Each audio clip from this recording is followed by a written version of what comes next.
Perfect. Okay, we are back to regular session. So we are down to the renewal and extension of TSB licensed probationary and contract administrators for fiscal year 26-27. If you just want to kind of talk about. Sure. So, because some of you are new to the process, any employee that we have that has a TSPC license that's required for their job goes through this renewal process by March 15th of every year. We have to give notification of whether someone's going to get renewed or non-renewed.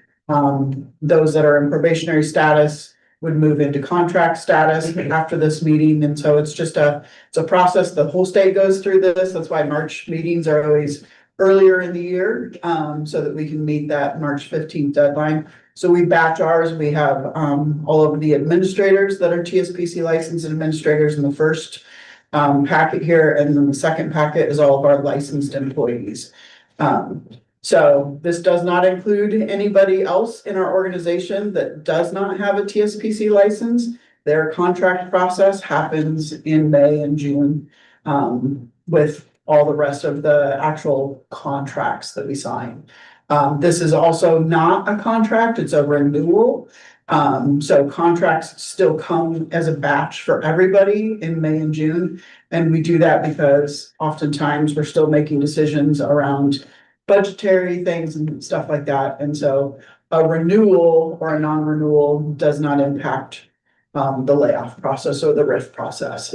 It's just us saying that we want that employee to return for another year in the next iteration of whatever, whether they're a probationary employee moving into their first, second, third year, or moving from probationary into contract, or continuing in a contract status.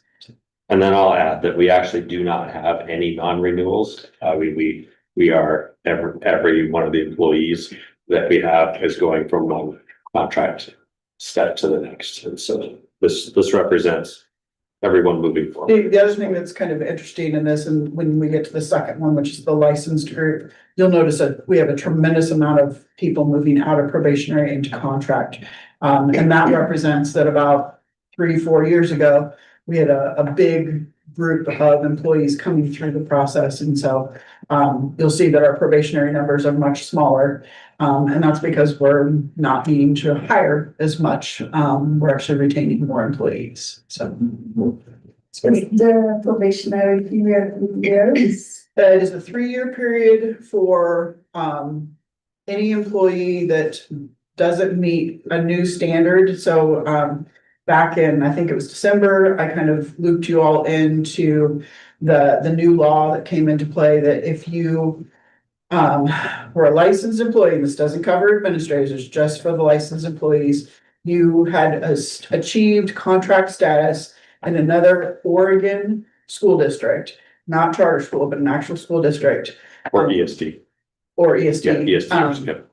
That they then only had to do a 2-year probationary period. So we had a group of, I call them my pumpkins, that turned into contract staff or from December into January. And then we do have a group in here that is essentially skipping the 3rd year and that their probationary 2s going straight to contract. And then we'll have 1, maybe 2, if I remember right, next year that instead of doing a full 3, they're in their 1st year, and next year they magically will become 3 and go into contract status. So okay. It's a little more work for us to verify that when we hire somebody. It just creates more complexity for September to manage these with some of those employees that we have to track them a little differently than the standard 3-year. Need to ask another question. Yep. About as somebody starting, looking at their experience and then double checking with the organization, the previous employer, that where they might have received contract status, to double check that they did in fact get contract status. We were lucky in that we don't have folks that were non-renewing. That's not always the case in all places. Yeah, I was gonna ask, I don't know what the total number is. How often do we non-renew? And is there a certain percentage of these who were ever on a plan of assistance? Do you get to that point as you go through probation, or you just not make I mean, there is a process that if you're not meeting that standard, Yeah, usually in your second year, there'd be some sort of support plan, in place. And then you have the opportunity to either turn it around or not turn it around. And then I think the other part of that response to that, Michael, it's a good question, is that it will likely be a rarity that you as a board would see a non-renewal because most people will get good advice to resign prior to that happening. oh, yeah. And that is something that if somebody is Yeah. struggling and we've given them notice through their evaluations that they're struggling, we give plenty of notice in those cases that somebody actually can resign and move on in a quiet sort of way without having it, show up the board. Because if somebody's not renewed, then that is a bit of a black mark. Oh, yeah, no, you're right, you're right. And No, I I was don't just thinking, think in my years of being on the board that I have seen, Yeah, in the time that I've been here, so the last 6 years, there has not been. which means we're doing a good job of Yeah. either supporting people or. that's what I was thinking, is Yeah. supporting, because in the great bell curve of everything, 100 people. I mean, what are your standards if every 100 people, they all pass all Yeah. the time, forever and ever? Yeah. But. There's always going to be some, and there's people that, there's times when people struggle and Yeah. everything else, and you go through and you evaluate them, you support them, and then they have a chance to make their own choice. Important, It's important piece. I'm curious, you said a couple of 3 years ago or so, there was a large group that came in. Were there new positions or was it just a big change in I staff? actually can't Yeah. speak to that, because Yeah, that wasn't I in could- my role. I can talk about that a little bit, at least in the time that I was here. So I've been here for 6 years, in both this role and the assistant superintendent role. And the first few years, I'd say the first 3 years that I was here, we would have during the new employee orientation, 40 to 50 people. I think one year we had almost 50 people, and it was between 40 and 50 people those 3 years. And there was just a great deal of turnover. There were some retirements, of course, but there was also a good deal of turnover, that just people that were here and then they moved on to other things. One of the things that I attribute that to, in terms of mitigating that, is that we have been really strategic about how we compensate. And, both at the bargaining table with our licensed people and also with classified and administrative, to make sure that we're competitive in terms of our compensation. And so it's a rare thing that somebody is going to go to some other education institution and make more money and chase after the money in that way. And so I think there's that. And then the other thing that honestly that I'm proud of our team for, and I think that we've done a pretty good job of, is our focus on culture and, really creating the kind of culture that people want to be here. I think is pretty huge. And I think that's contributed to it as well. So I think this last year we only had 18 new staff members. Well, at the beginning, At the we've beginning, been yeah. hiring as the years gone. Yeah, so there's probably been 20 some, 20, 22, 23, 25, yeah. And didn't you, Christina, start a new orientation? Yeah, so for folks that start mid-year, they do a mini orientation. There's always been some sort of orientation in August for those employees, but we've been capturing folks that as they've been hired, we've been doing, I actually have a fairly large group that my last one will be in April, and it's probably actually gonna be my biggest group, because we've had some opening, people sometimes, we're an ESD, so we do follow a school calendar, but the people that work for us don't. Sometimes they come from other places and can make a move in the middle of a school year that you wouldn't necessarily see in a traditional school district format. In particular, a lot of the positions that are not necessarily education positions, tech positions and business positions, those jobs, people will move around in those positions. And even some of our specialists that maybe come to us from the medical field or something different, Yeah, they'll choose to leave and come in January or February, so. yeah, exactly. Are you able to share, when you look at the different programs, do we have our rates of turnover pretty much the same between all departments, or other departments where we have more people exiting, or even for that matter, where we're hiring more staff? I would say right now, I probably haven't been through the process enough to be able to answer that with solid data. We also just have some programs that are larger than others, so them hiring 5 or 6 compared to another program that's really small, hiring 1, those are apples to apples. But yeah, I wouldn't. I don't say think there's any particular trends that I would see just pop, Okay. like, And some of anecdotally. it's dependent on what our districts choose for services as well, so that can, we see some ebb and flow with either adding positions or positions going away and not, us just not refilling them because there's not a demand for the service. Well, I think about like speech therapists, occupational therapists, where sometimes maybe what we're hiring like maybe traveling specialists who might be moving on, and so those are kind of like what I wonder about too. yeah, there's a good We deal will of that. always Yeah. have, contract house folks that will work for us. What I'm discovering is we're getting better about, wooing our contract house folks to stay. And so we're seeing more contract house folks that maybe travel and then land here. That's been kind of fun to watch.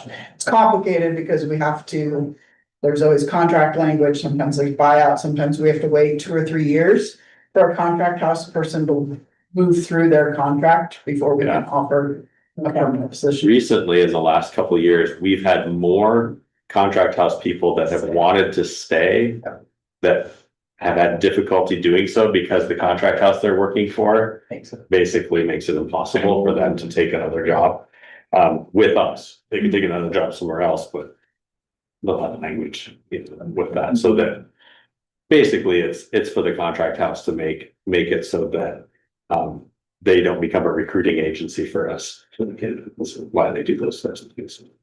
It's a delicate dance. Yes, it is. Has it made a difference in,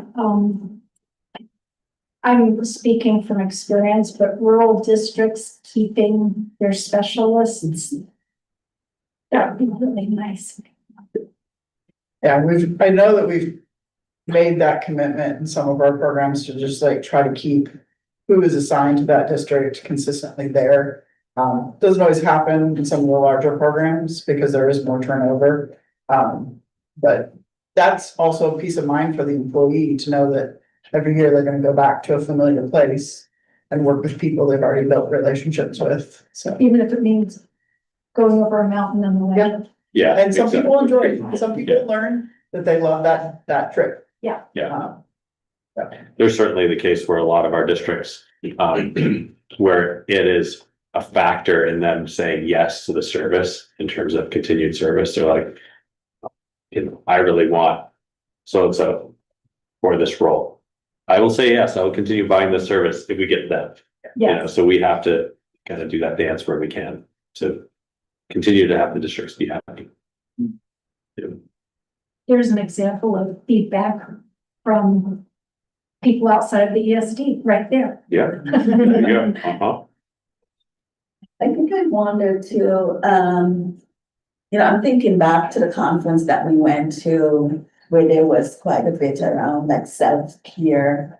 And I wondered too, if maybe repositioning with an emphasis around self-care, if that has also led to more stability in terms of, the general workforce too. So. There's definitely what I would consider pre-COVID era and post-COVID era. I mean, it totally changed how we look at work. Yeah. And so we're seeing it was very traumatic, and then coming out of that trauma, it took some time to settle. And I think we're definitely feeling some of that consistency and settling at this point. Okay.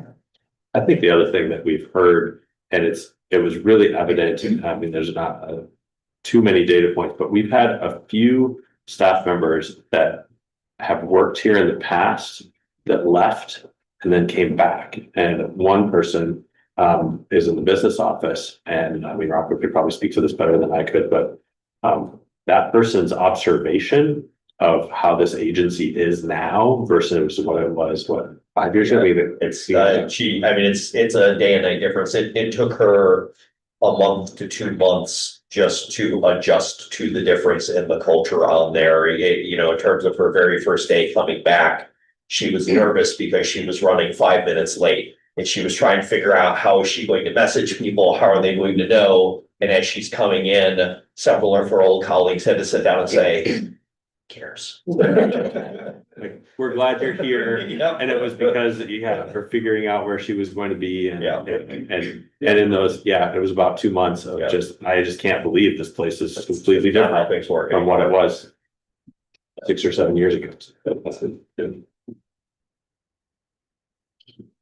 So with these, there's actually 2 individual motions that we need. And you'll see those 2 motions in here. The first one under number 1 is for the administrative staff, and then the second one is regarding licensed staff. So those are the 2 motions that we need from the board.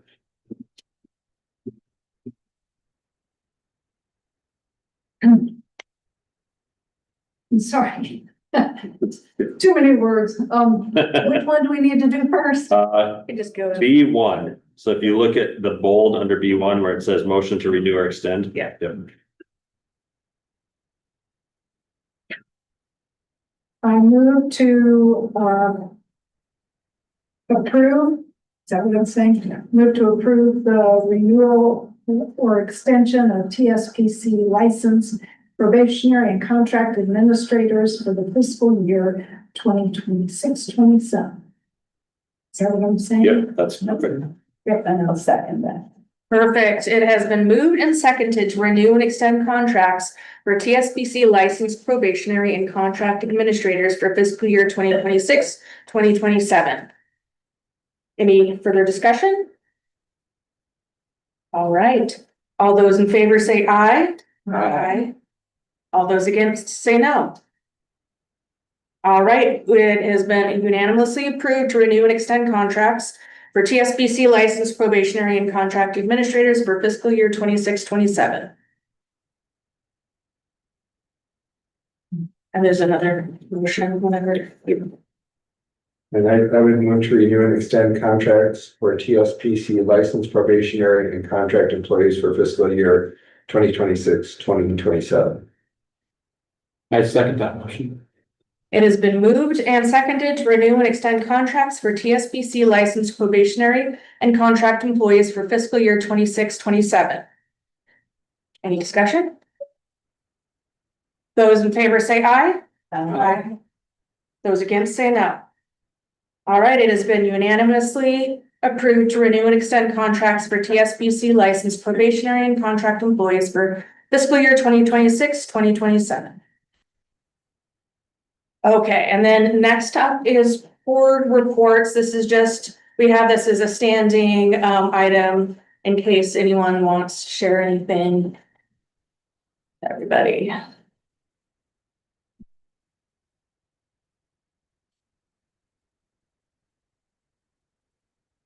I'll go, gosh, and I can't even remember what this is called, but it's for, the Oregon School Board Association. I attended the training for, at least training as a part of the new cohort, the new, board of directors. Our first meeting was more so an introduction, to other people who are also participating in that. Most of them are school districts. So it was just good, just meeting people from different areas. I think the one thing that surprised me is that there was at least 2 new board members who were already like chairs for their school districts, and I was like, I don't know if I can get that. That's going to be interesting, yeah. So I was like, what a way to start, like. For sure. Yeah, running right away. And then my other report is that I attended the Corvallis School District board meeting last Thursday. So Ryan did share that he was in conversations with ESD here or to move services to one of their buildings. One of the things though that stood out to me about that meeting was that the board members announced that, so this is Developmental Disabilities Month, and they are all reading a book about developmental disability, or maybe it's disabilities in general. And I thought, and this is just me, just voicing here, so our ESD, our population is so centered around disability. And I feel as though we should be intentional in also understanding those diverse, unique experiences, and maybe it's not to read a book, because I just think, gosh, that's I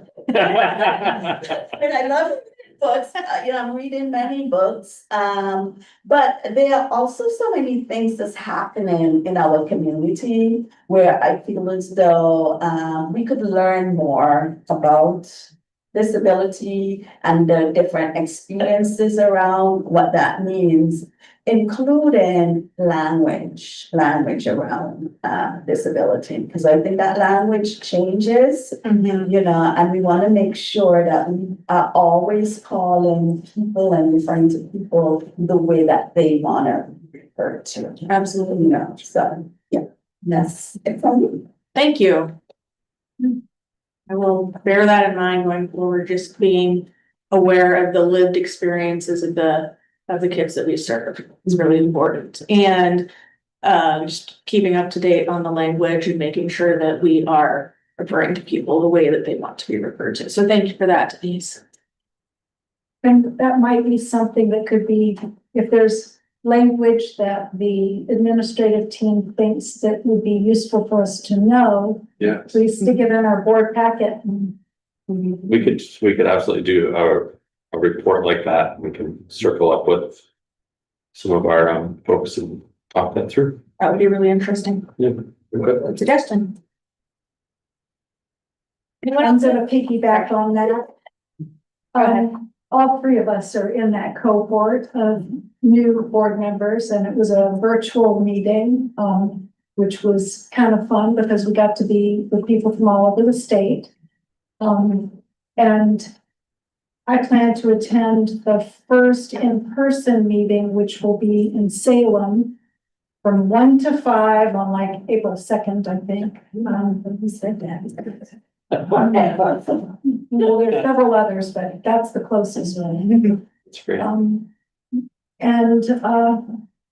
don't think I have a whole lot more to add to that. We have lots to look at and consider from that meeting.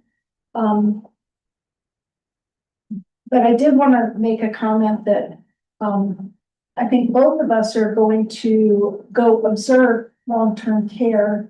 And so that's one way that we can, instead of reading a book, we could actually learn in those ways.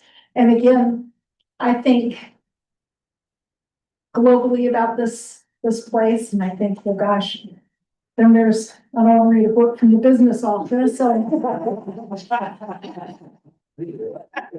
Rocco's already got his book list over there.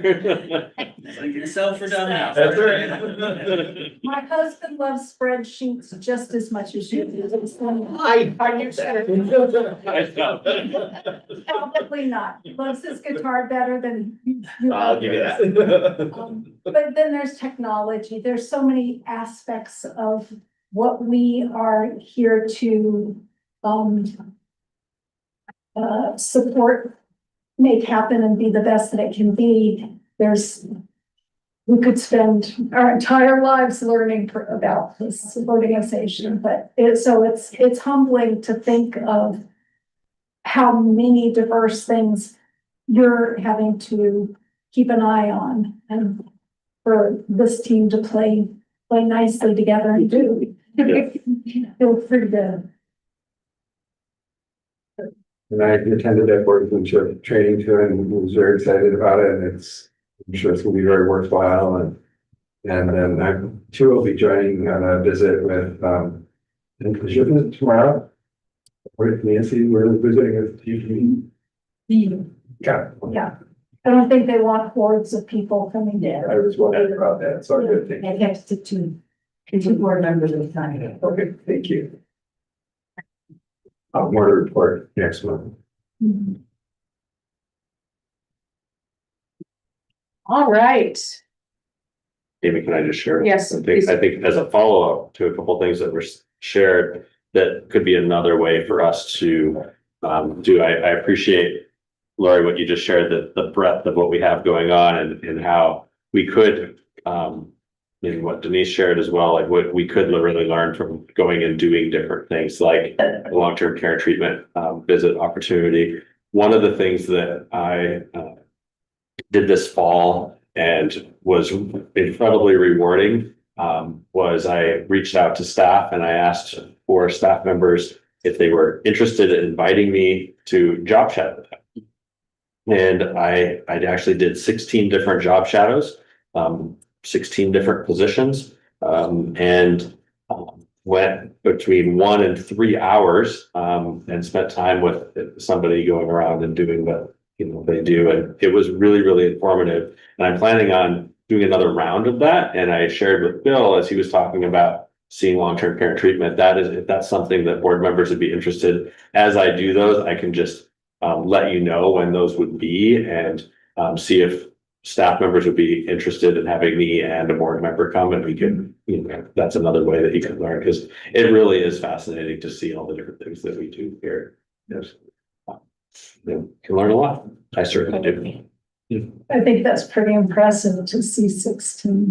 Yeah, I feel like I was proud of that, and yet at the same time, I think I spent a lot of time just in the office, but I guess, I have to tell myself, well, that's mostly what this job is, but I'm still trying to get out and about. But yeah, the weeks that I did some of those, if you carve off 5 hours of your week some week to go and job shadow and think, oh, when am I going to get the other 5 hours? Because there's still 5 hours worth of work that you have to do later. But it's a nice balance point to figure out. I think the staff that I spent time with really appreciate it. So I was just trying to say. It shows that we value them. So anyway, thank you. I just wanted to add to the conversation. Could I just say one more thing? Go ahead. Just wanted to say, nothing against books, because reading is good, right? Literacy. But I just think too, just in terms of learning about the different lived experiences, that we have so many other things at our disposal in addition to books. This month and last month, I learned a lot about Tourette's syndrome just because that was kind of buzzing across social media because of, an incident that occurred that just kind of blew up, right? And I mean, that is a huge, still a lot of debate going on around that. But I was really able to hear podcasters and other people who might be on have their own YouTubes and things like that, who are talking about their own individual experiences with Tourette's syndrome. So I think being really mindful and listening to the voices of those people who actually have that experience, can be helpful, yeah. Absolutely. Thanks for sharing that. Okay. So next up, elevator modernization. Okay, so it's like round 2, when you go through a process and think, all right, well, we're going to modernize the elevator, and we have a bid that comes in at $149,000, as I shared with you, and then find out later that well, the bid doesn't include some of the electrical work and some of the communication work. And so then as a superintendent, the smart thing to do is go to, I'd love to give credit to Rocco, but I'm not going to. I'm going to give credit to our controller who really keeps us out of trouble in these things. So I went to Sean and said, so Sean, It's my understanding if we look at things in totality with a project, because I've done enough facilities things over the years, that we actually have to think about the total project cost, not the individual things, even if the individual things are all less than $150,000. And he's like, you're exactly right. So I laid this out for him and talked about it, and he said, you need to go back to your board and ask them for approval to do an elevator modernization project. And so I worked with our facilities coordinator, Lisa, to come up with some of the other quotes that she's received. We believe that this project will be more than likely well under 225,000.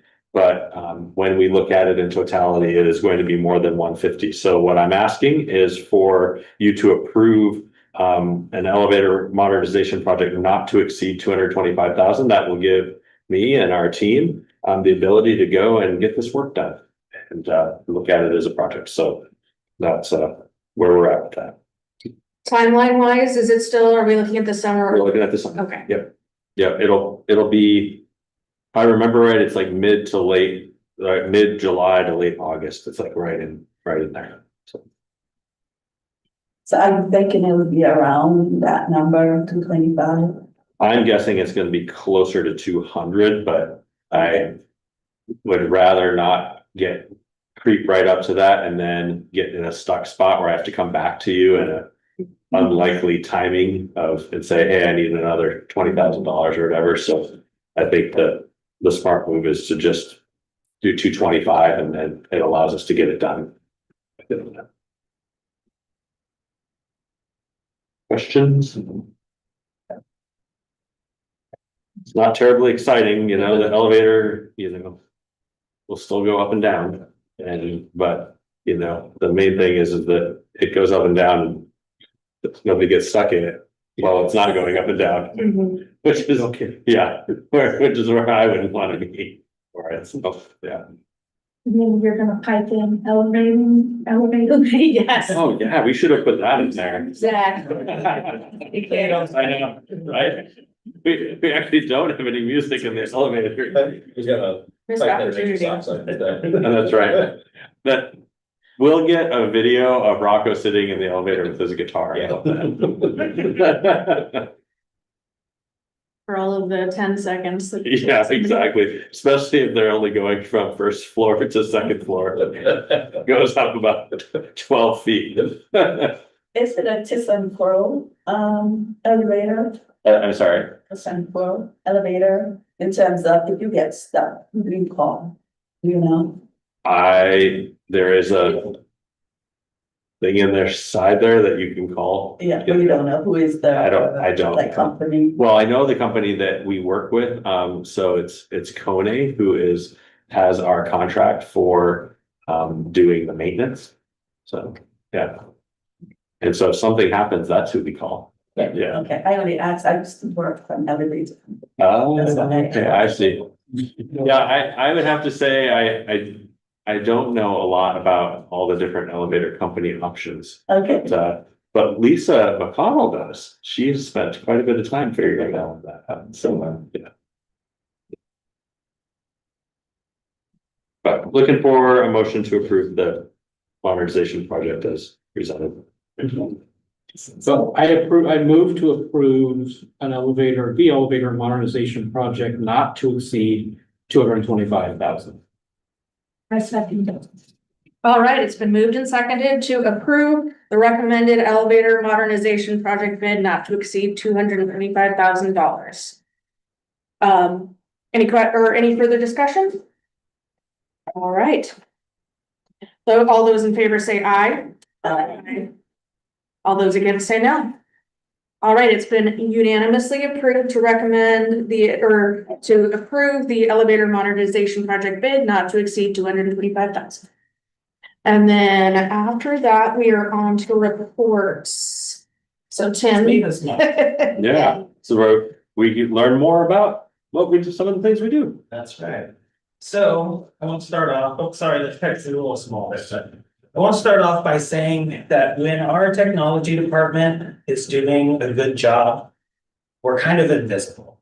So we don't get a lot of kudos, we don't, it's not flashy what we're doing, we just keep things running, we make improvements. And most of the time, nobody ever knows it's happening, and that's a good thing.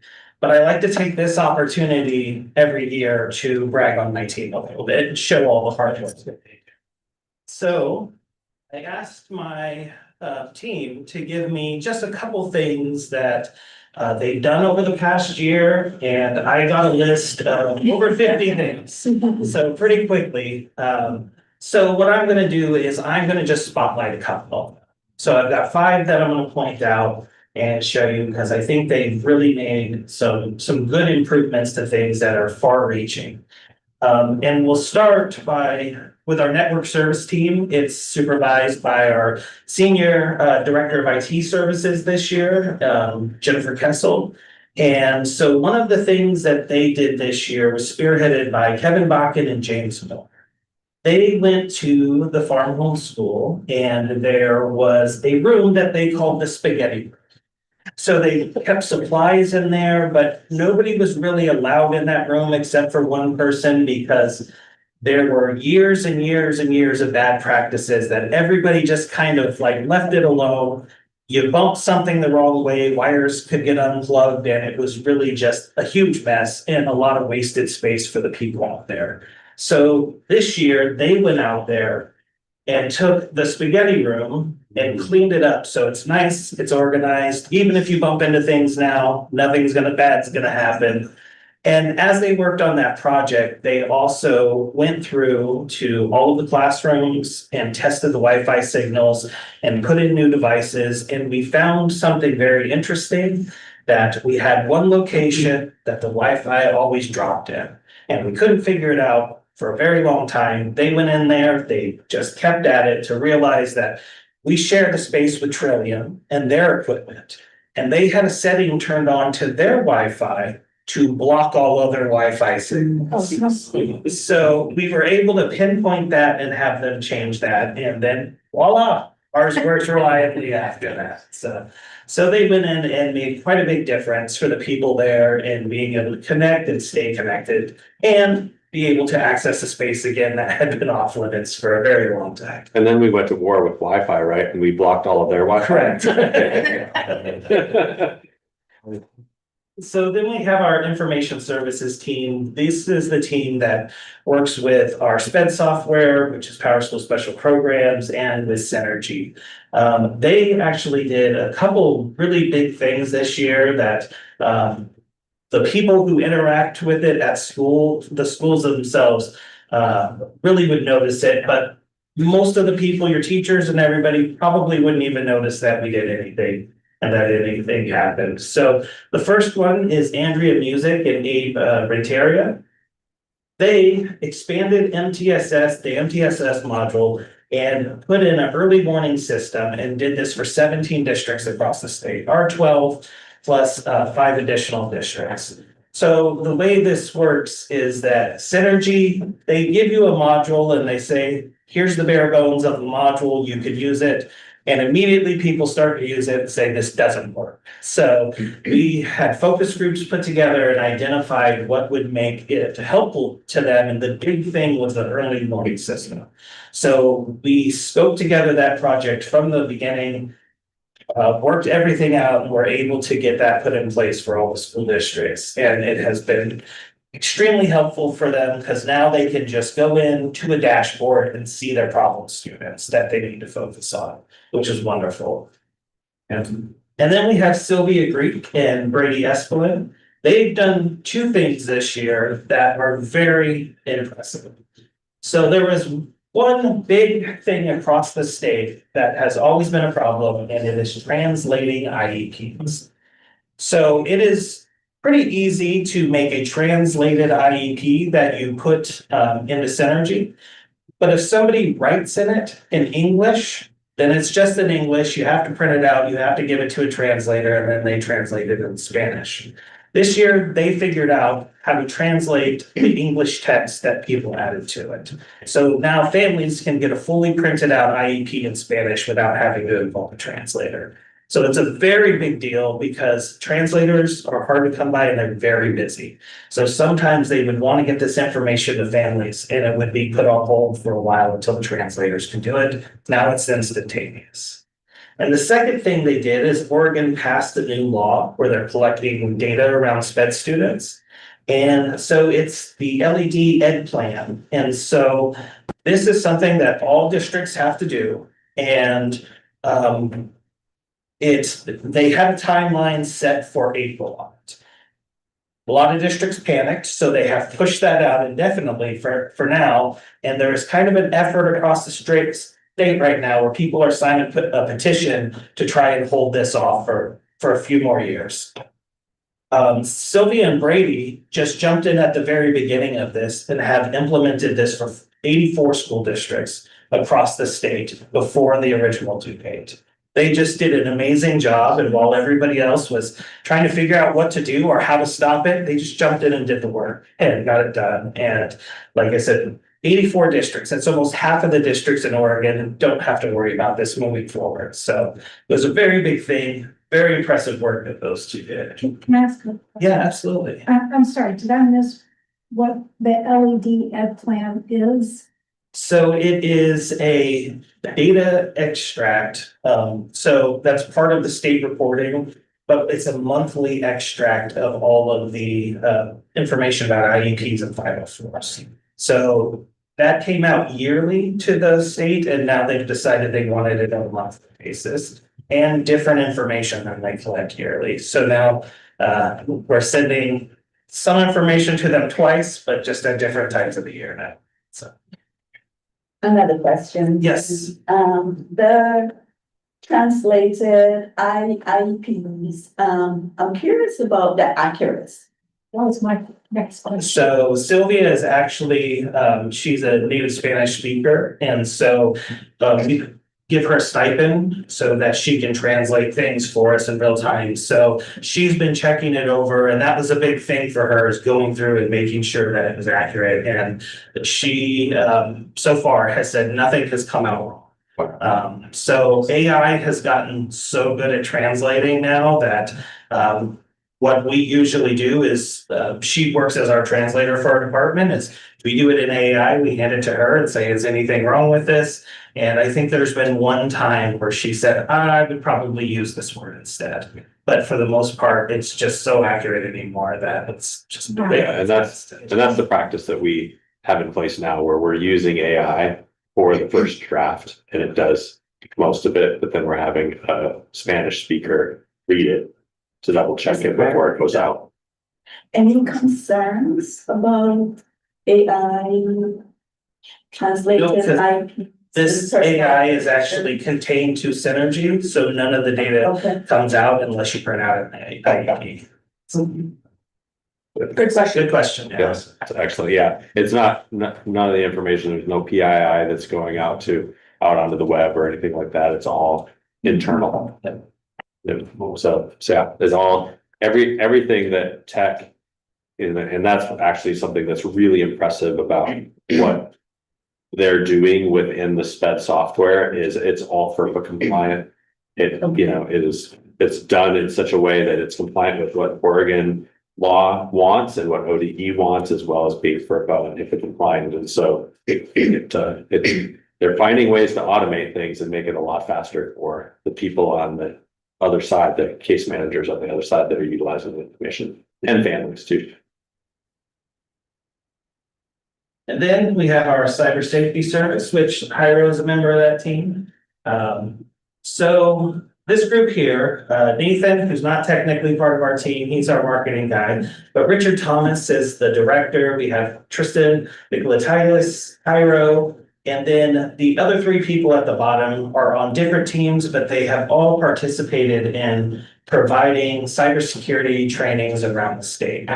So far, we have trained over 300 people on cybersecurity response, and that represents over 108 public agencies in Oregon. We're doing another event here in April, and we have 174 people signed up for it just before this meeting, which represents about 80 agencies. So we are getting out there, we're getting people trained so that when something happens cybersecurity wise, they actually know what to do. So we help them develop a plan throughout that day on how to respond so that they know how to go from something happened to we can get back to normal afterwards. Because what we say in cybersecurity is really you will never prevent an attack. Your job is to take it from being this big of a problem to that big of a problem. And so that's what we're out there helping people do. Very impressive. So we will now be working with the state of Oregon to do more of these. So they were very impressed with the work that we're doing and Hiram's doing. And so they have invited us to take part with them to provide these trainings. I think the other thing, Tim's being very modest and the team here, I know you're bragging on the team, but this is really impressive. The team has so impressed people at the state level around cybersecurity that what Tim's not saying is they actually were like, hey, how did you pay for these trainings? We're like, well, we're doing this with our own money because this is the right thing to do and work with our clients and other clients that we might have at some point. And they actually are offering up to cover our costs for the things that we've already done as well as more in the future. And so it's really quite impressive. And I would encourage you, if you want to come and see, even just for a little while, we can let you know when that event is. It actually is taking place at Oregon State University. Alumni Center. April 15th. April 15th at the Alumni Center. It's an all-day event.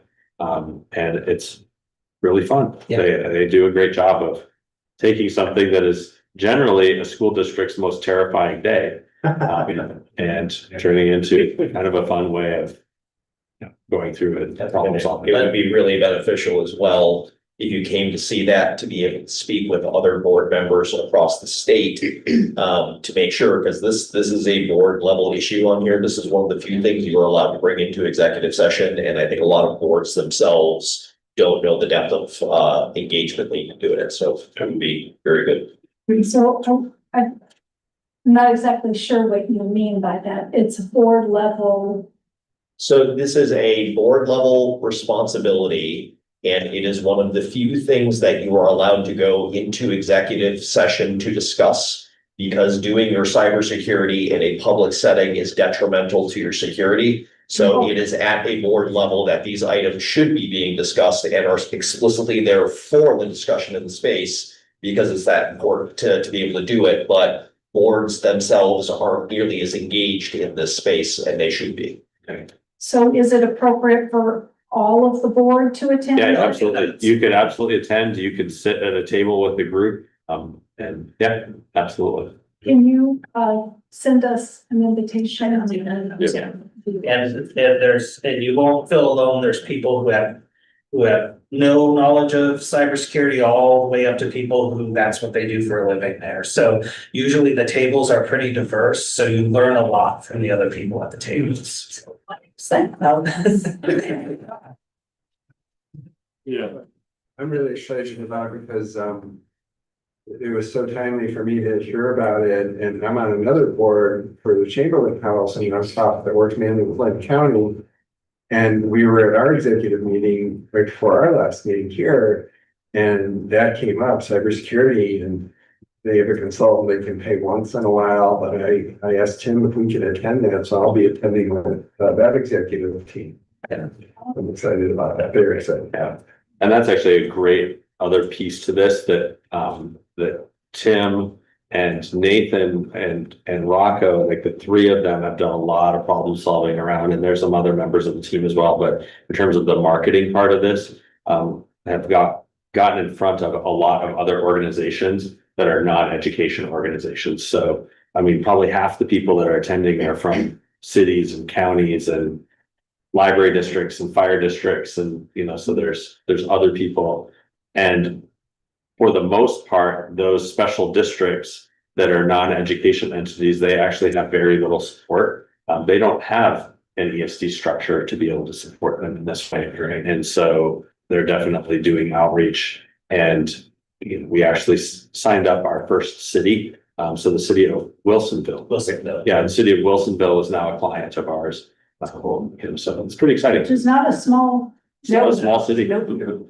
Yeah, no, it's been very interesting talking to the special districts because a lot of them are kind of 7 to 10 people that work for them but they sit on so much public data where they have, like a water district might have 5 employees, but then they have the data for, thousands. So they really don't know what they have. And even things like we talked to a sanitation district, and they had just implemented being able to affect their pump flows online. And we right away were like, well, how are you going to secure that? Because if someone else can get in, there's a lot of damage they could do to the environment by playing around with your pumps. So it's been very eye-opening. And then we've worked with some that are like, well, we have one computer and we have no public data. What do we do? And I tell them, well, if you get hit with a cyber attack, throw that computer in the trash and go to Costco.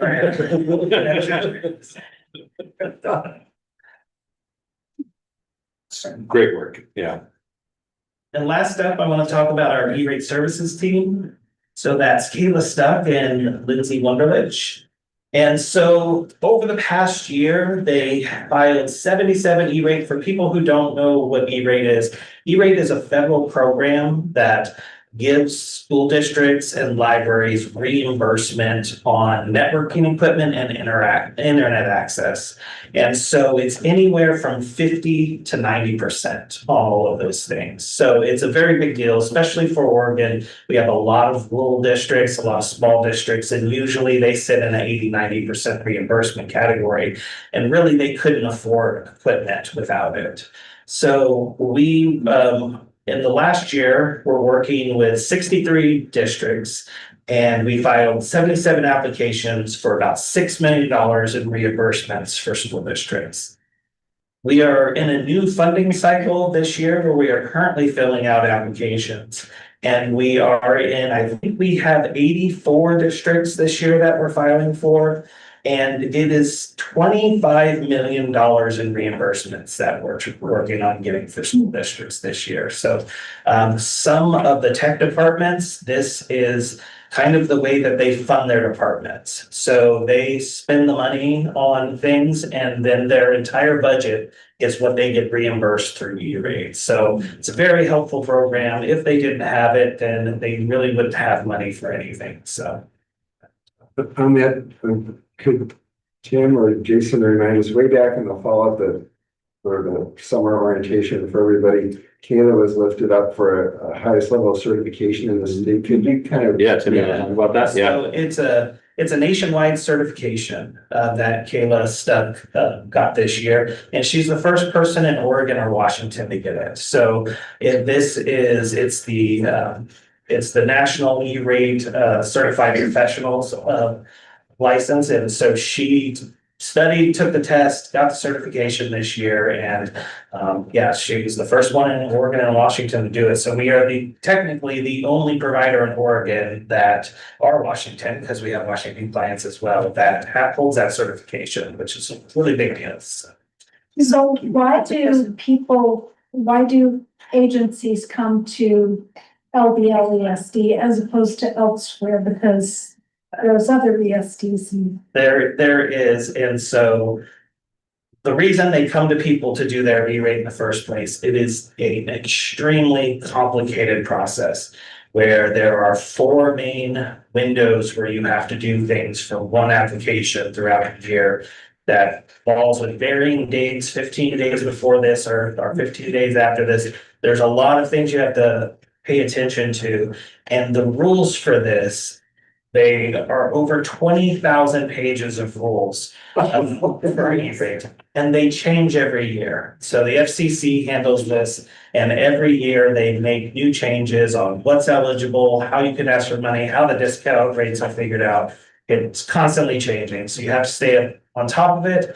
And it is a very unforgiving program. You put a decimal in the wrong place, you put the wrong date down, and they deny your application outright. So it's very tough one. And for us, there are a couple other ESDs that have done this service.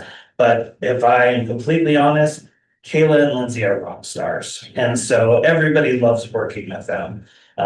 We have actually absorbed 2 other ESDs now that have their own E-rate program that finally just came to us and said, will you do this for us? And so we have taken up providing that service for them as well. Just and Lindsay are so awesome at it. They are the ones when people think about, oh my gosh, something went sideways for us on E-rate. They're the ones that across the state, people know who to call. And more often, also people in Washington, as they've gotten to know people in Washington, and we've got some districts that are doing E-rate in Washington as well. So that's what happened with the 2 ESDs that we picked up, is that the ESD got into a bad spot where they lost somebody.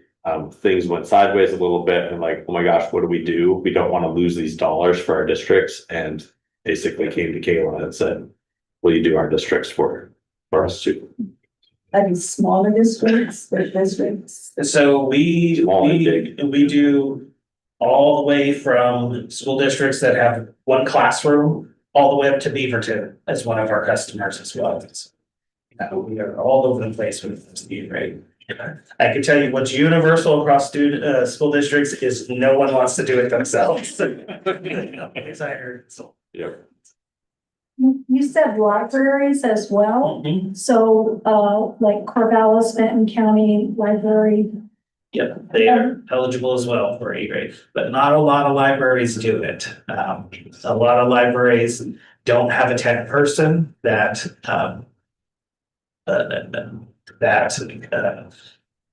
figures out what equipment's eligible, what they need, and things like that. So it doesn't happen at a lot of libraries. I was down at a cybersecurity event in Curry County because Curry County had a big event, cybersecurity incident.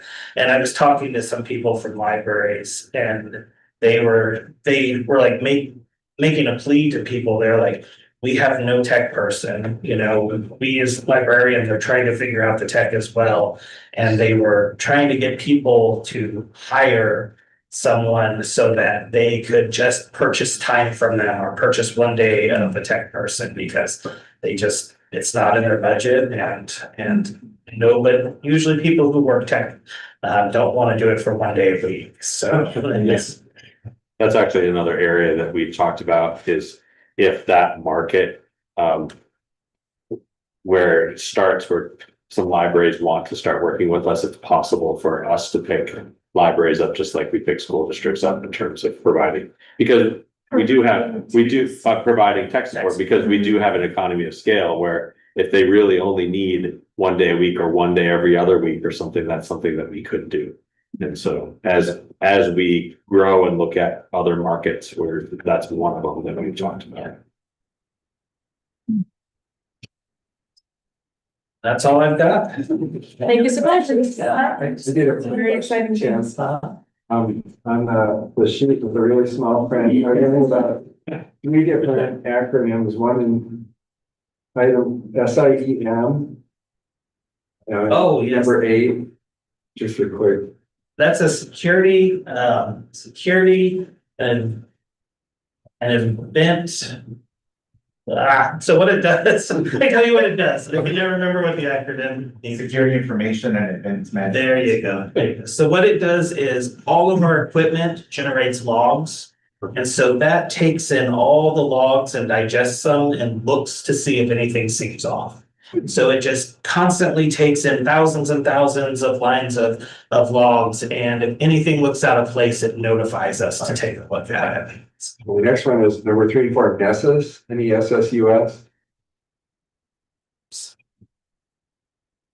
NESSUS. Oh, We also could send this list to you and bigger if you want to be. Oh, I am super nearsighted. Yeah. Yeah, it was definitely for effect. They did put it that way. Yeah. So that is a tool that we use to scan school districts, their equipment to look for vulnerabilities. So we actually did the numbers for a presentation I was going to do to Visa that got put off. But we have identified in the last 2 years over 80,000 vulnerabilities at districts that, some of them are just as easy as we're like, we identified this, you put in the security patch and that will wipe out 10,000 of them right there. And, but yeah, there was, that's what the Nessus is. It's the tool that just goes and looks at all their equipment and sees what hasn't been patched and what there's vulnerabilities in. And the last one is number 22, Freddy. So that is a program that we actually put Pyro through. And so it was a way for him to get cybersecurity certifications. And so we were able to get him entered into this program and accepted into it. And did you get 3 certifications altogether? Yeah, 3 certifications through this program. And it works off of, they gave us grants in order to provide those services for him so that he could learn and get certifications that he could then use to help our districts. Well, thank you. It's Yeah. very helpful. So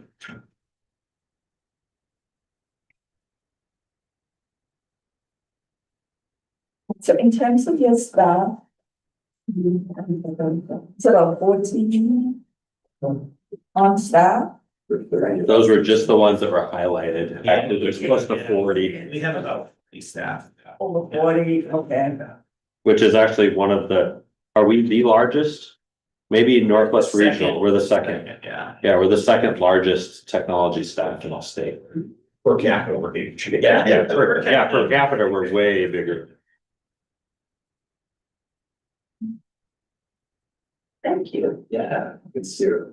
Thanks for listening. Like I said, it's always great to highlight my team and the good work they're doing. Yeah. So, I want my wow officially in the minutes. Yeah. Feels nice. Yeah, that was awesome. Thanks, Tate. Thank you. Right.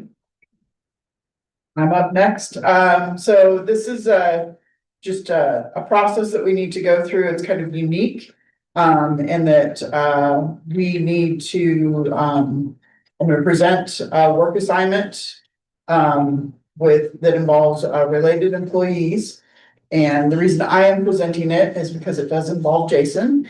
And what happened was that when we updated this last fall, our staff ethics policy, which is policy GBC, we made some adjustments on the 3rd page of this policy around related employees working at the ESD. So we have always had a policy around it is okay for related employees to work at the ESD. We have multiple examples of that. We have spouses, we have siblings working here. We have, I'll speak that I have a daughter-in-law that works here. So, it's all of our programs have different kinds of related employees working here.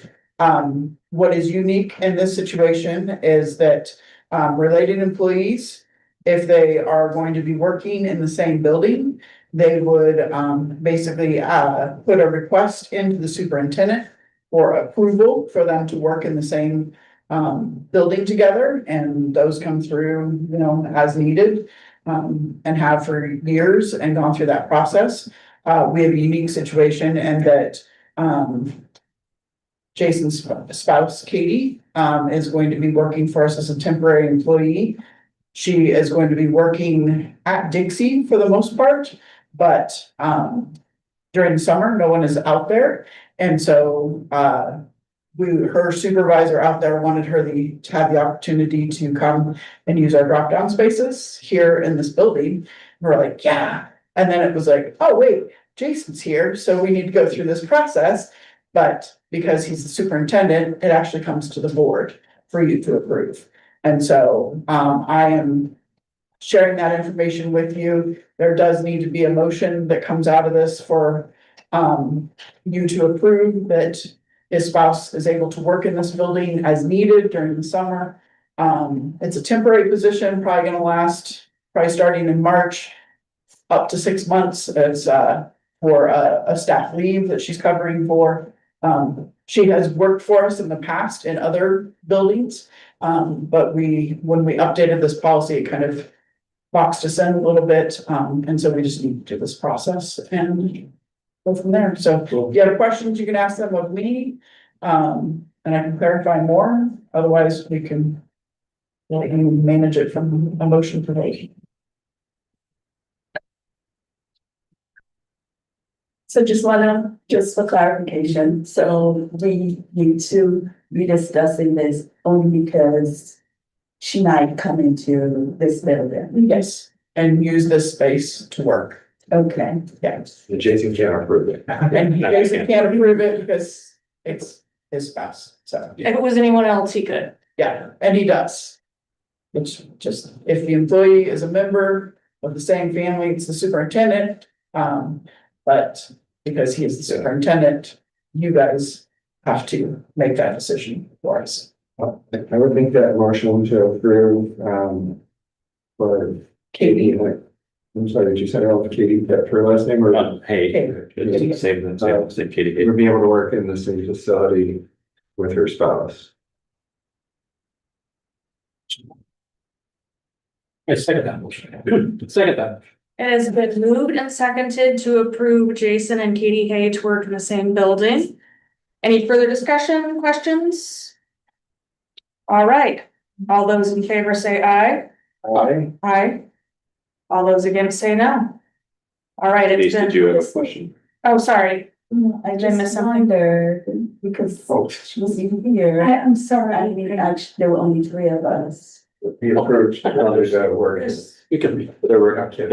Four. So. Oh, I Yeah. okay, Including I me. just got, sorry. Yeah. Sorry, I mean, I'm sure I answered. Yeah. We're good. And it has been unanimously approved, to let Jason and Katie Hay work in the same building at the board. Well, there goes our plan to send Jason to Dixie. That was such a good idea when that came in. It's like, oh, I can work in a place where nobody's here. All summer. Nice spot. I know, it'd be awesome, right? Me and the rodents. Sometimes I wish for that. All right, Rocco, you're up next. All right, let's go over to page 47 and see what goes on during the month of February. So first off, this was a really low revenue month for us, so we recorded about $500,000 in revenues. The big hole missing in here is our normal $1 million state school fund payment. Because the audit was not filed by the February deadline, the payment itself is withheld. We get that back when the filing is done. I'll talk a little bit more about that later. I do also want to call out just a technicality here. If you look at that earnings on investments, that $281, this is an artifact that because the board meeting was so early this month, we had to run reports earlier than we normally would, meaning we did not yet have a chance to record the interest income that comes off the bank accounts because we have to wait for those to close to get them in. So that was actually closer to $60,000, $65,000. Retroactively, it will go into February. So that will go in there, but just as a technicality. So about $500,000 of revenue. Not a terribly active month. Going down to expenditures on there as well. Next page. About $3 million of expenditures. So our salaries and wages are running very, very steady on a month-to-month basis, doing exactly what we'd expect them to do. We had very low non-salary expenses in the month. It's not terribly surprising. It's a short month. Most things for the year have been processed and we haven't hit the end of year rush that we will have with some of the bigger refresh items at the year end. So low revenues and low expenditures coming out of February. Moving on to page 49, looking at the cash balance report on there, we still have $22.6 million in the bank, most of which is sitting in the LJIP earning interest. And if we go to page 50, we take a look at those interest balances. Keep in mind that were it not for that state school fund payment, we'd have $1 million additional dollars in the bank. We still, as of today, do not have the audit back from the auditors. They are extremely slow in turning around the final pieces to us. We are, just so you know, as much as I can tell you as to what's going on. Over the last 3 months now, we have only sent them two very small pieces of information that they have requested, both of which we had already given them back in June. So they themselves are running very, very slow on the audit. Some of it was caused by some of the delays that we discussed earlier. Some of it is caused because we switched audit partners within the firm, and they are uncomfortable with the state that the papers that the other partner did before, so they're taking extra time to look at them. And those are the answers that we're getting. We have really been pinning them down pretty hard in terms of when are we going to have this in hand. We would like to be able to present the audit to you. We would like to be able to put the former year behind us before we go and start improving the next year in front of us. They are committed to getting this done this month, but still have not given us a date as to when they expect to have it in our hands. Once it comes back, there's one final document that we need to do. It's the management's discussion and analysis. So it's a 6-page report that I write based off of the audit on there. We include it in there and it is done and can get filed. Our hope is they are going to have it in by a week from Friday is what we are pushing for. They have not given us an indication that they can't meet that date. They haven't given us a commitment that they will meet that date. They did offer to show up tonight and to speak to you all, to let you know they're committed to getting it done and whatnot. We said, please, if you're gonna take the time to do something, just work on it. Exactly. If you wanna work late, Yep. work on the audit late tonight. What would happen if they don't get it to us in March, if it goes another one? If they don't get us to in March, it will roll forward another month, so that state school fund payment will just keep getting withheld and stack up on us. That's our only consequence statewide on there is withholding that fund until it gets turned in. As a board as well, this is an important report for all of you, right? You can, it's great that we present this all to you and you can take us at our word, but there is a reason you go and get an external entity to go and verify it as well.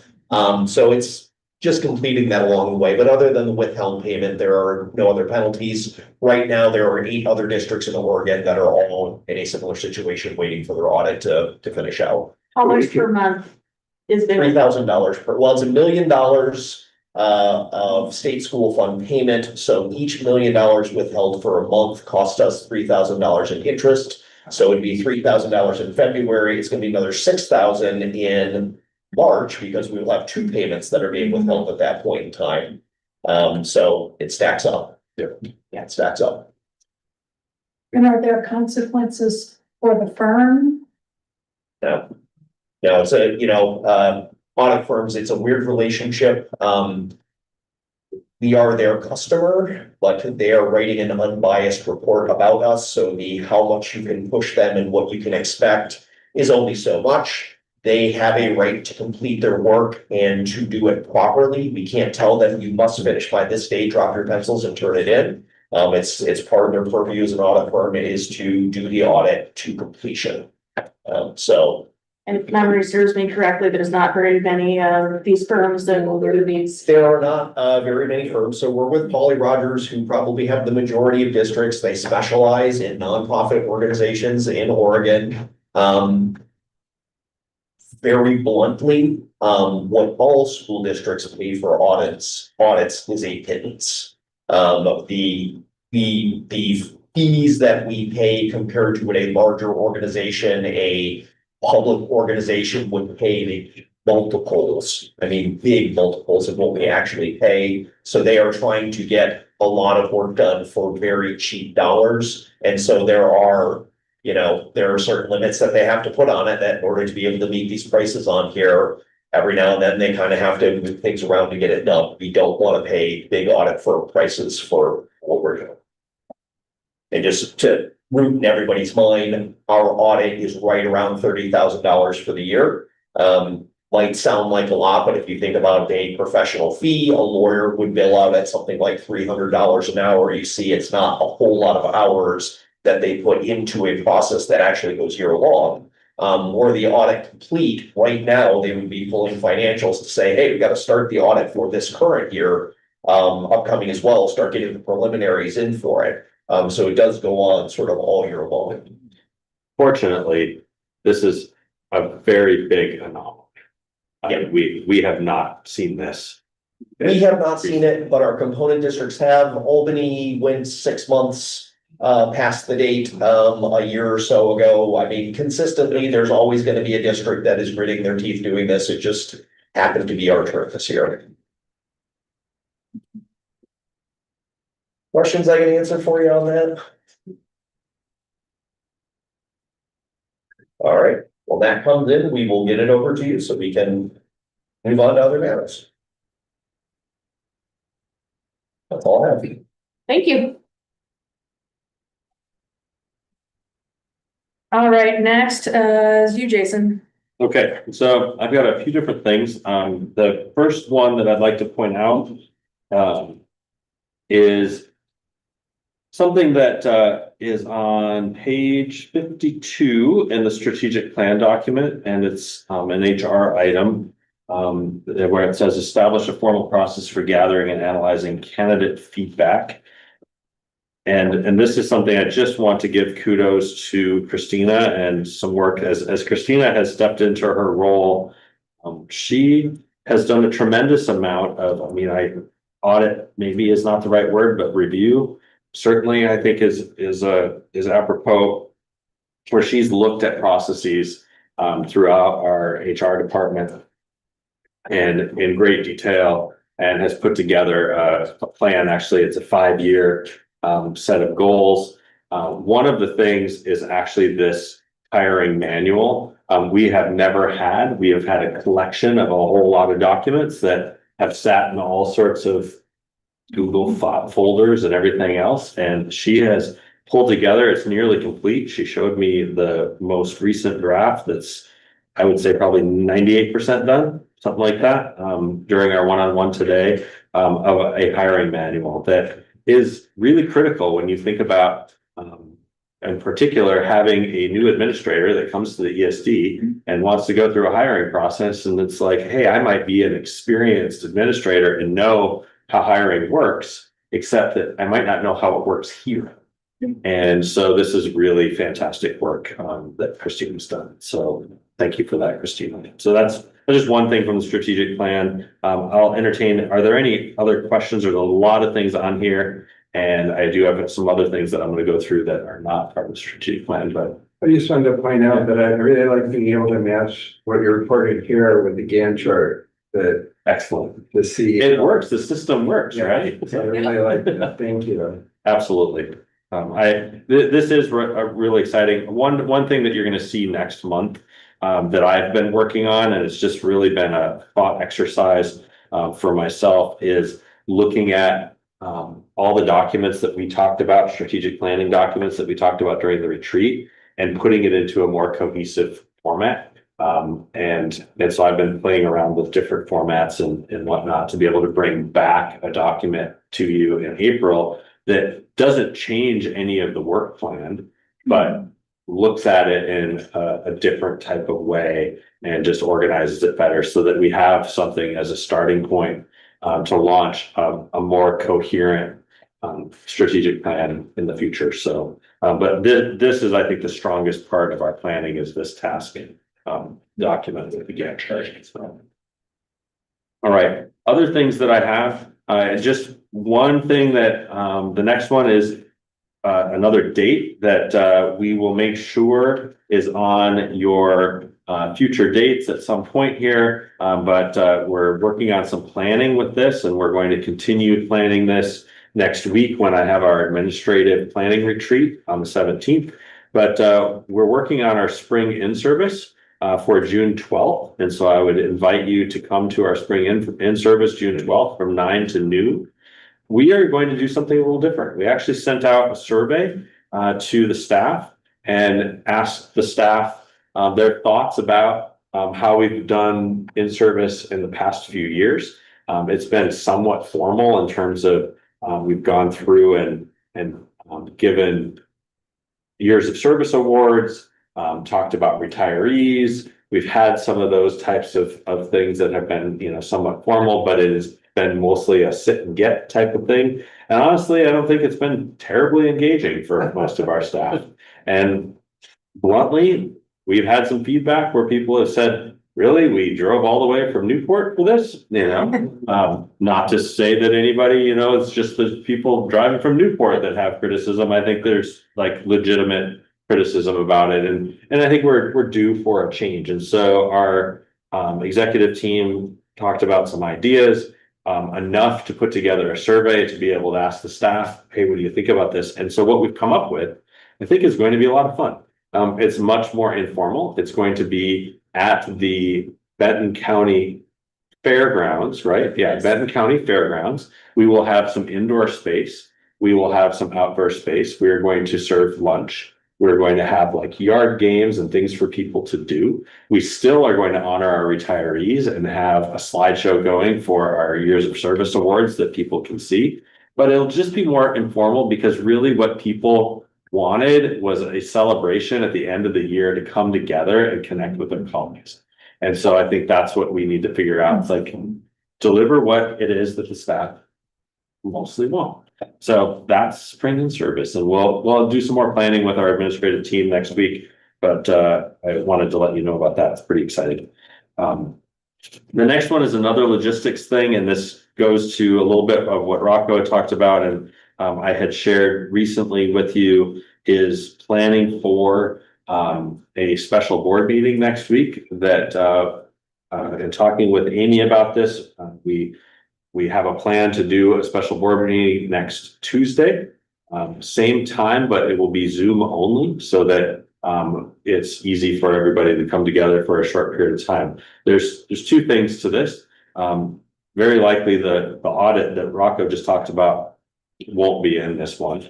But if for some reason that they pull it off, well, actually they wouldn't even be able to, because today is when we'd be putting together the board packet. So that's not going to happen.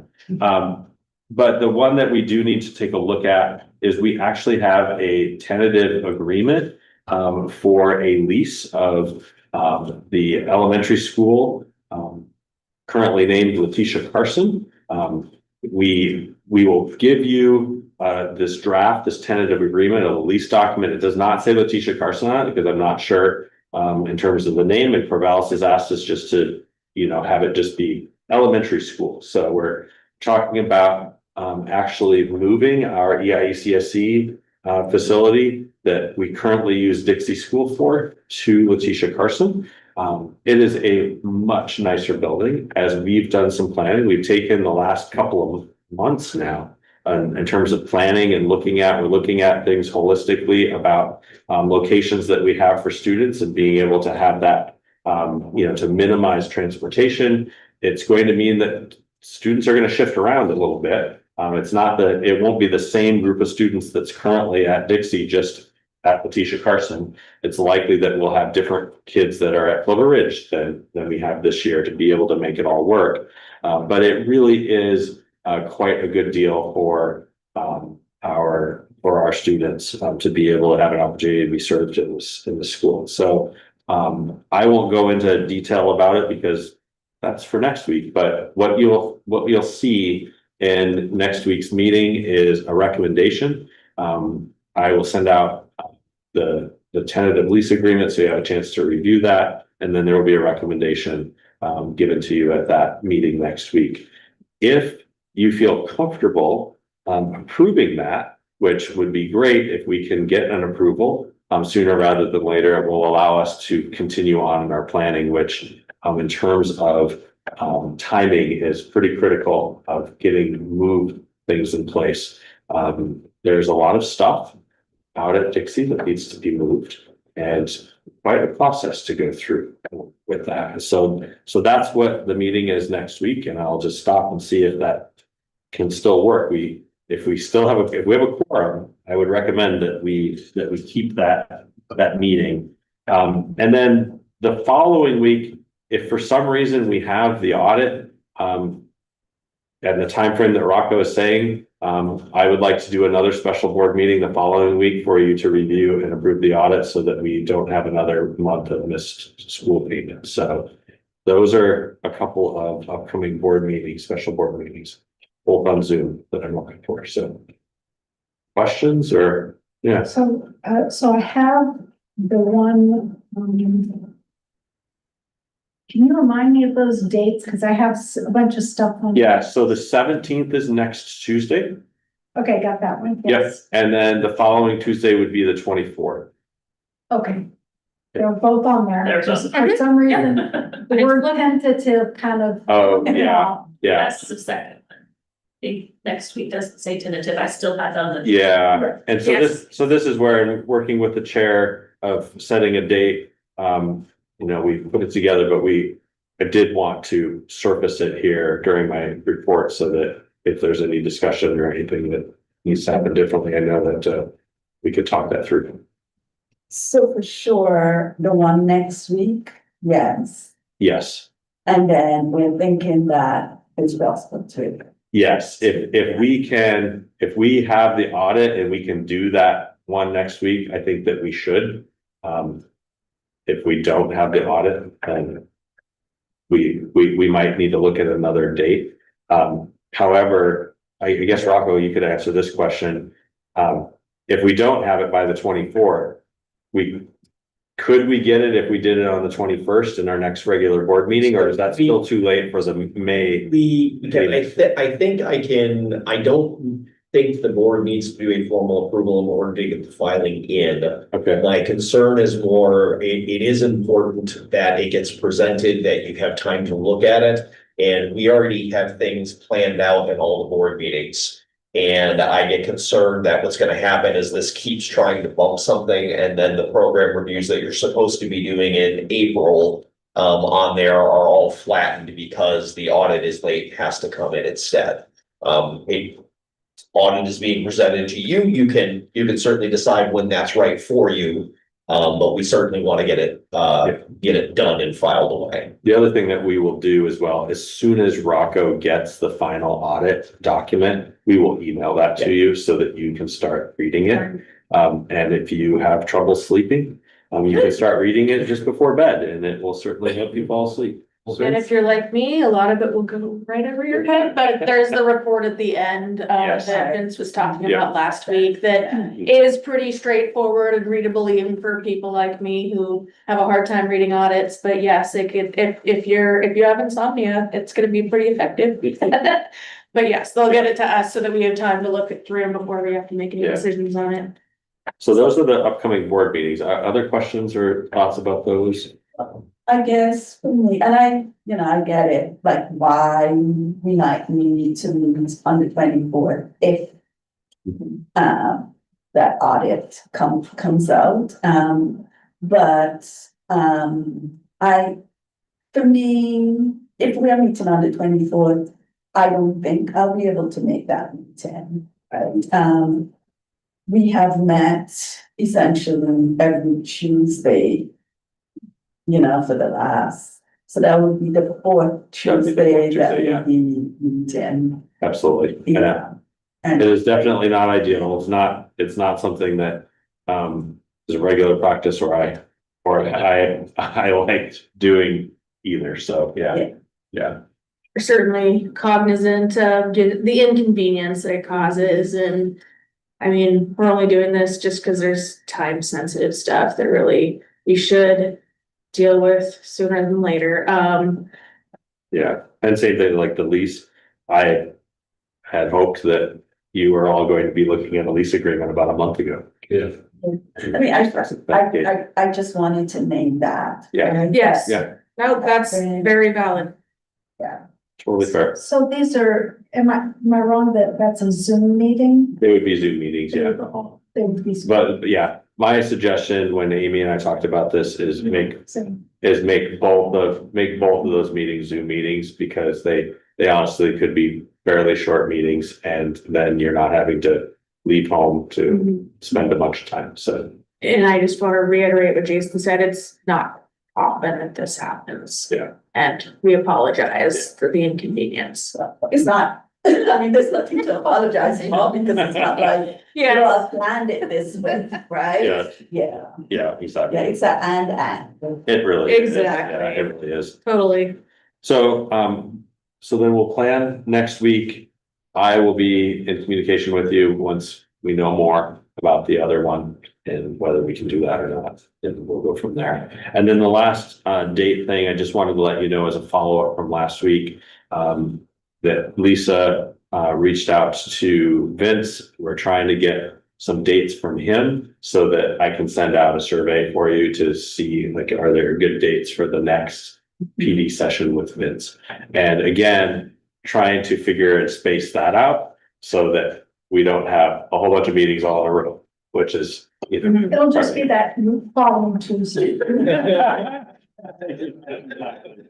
one. We'll go right into April. Do we have like a ballpark of dates? I don't. Okay. I don't know at all. Yeah. He was on the road working with other schools, and so I got the reply email that said, as soon as he's back into the office, that he would check his email. He's on the road right now. Just out of curiosity, then. Yeah. I honestly, he is very busy. I'm hoping that we can get the next session in before July, but I would not be surprised if we're actually talking about like early summer at this point. So, you know, he's running around and doing a lot of these. Imagine so. Yep, that is all I have. Thank you for your attention. All right, so there's a few of the for information only items at the end, and then just a reminder about that open house and special education resource fair that is on Tuesday, April 7th, which That's the is following Tuesday.